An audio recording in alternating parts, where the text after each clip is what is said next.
di më së miri. Ndërkohë që shikuesi tjetër thotë lejohet të bashkëpunojnë në tregtimi disa njerëz që nuk janë të mirë, do të thotë bëjnë vepra të ndaluara sikurse japin mito, vjedhin, bëjnë mëkate në jetën e tyre e kështu me radhë. Në parim do thot bashkëpunimi është fjala do thot futja në tregti dhe lidhja në kontrata tregtare me njerëz të ndryshëm. Në parim kjo në këtë çështje shikohet veçantë do thot secila kontratë, do thot në vetvete.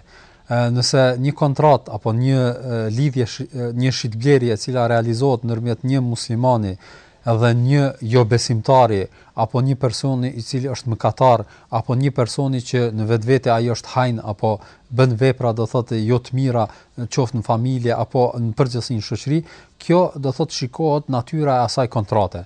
Nëse kontrata e shitblerjes është do thotë e drejtë që themi pak më qartë, nëse njeriu e blen një tokë themi apo një mall nga një njerëz që është në vete do thot hajn, njihet do thot si hajn. Mirë po atë pasuri që ai e shet do thot nuk është një pasuri e vjedhur, është pasuri që e din krejt njerëzit që është do thot një pasuri që i takon atij personi, edhe pse ai person është i keq, dhe ti si musliman shkon për ta bler atë dhe e bën kontratën edhe blen, nuk ka të keqen këtë. E keqja qëndron në faktin nëse ti do thot futesh në kontrata dhe bën lidhje do thot tregtie me ato gjëra që ata i konfiskojnë apo ata i vjedhin apo i marrin pa të drejtë, i mashtrojnë njerëzit dhe ti shesin ty dhe ti i merr ato pastaj do thot i përdor apo i shet në ndonjë tregti tjetër, kjo është e ndaluar.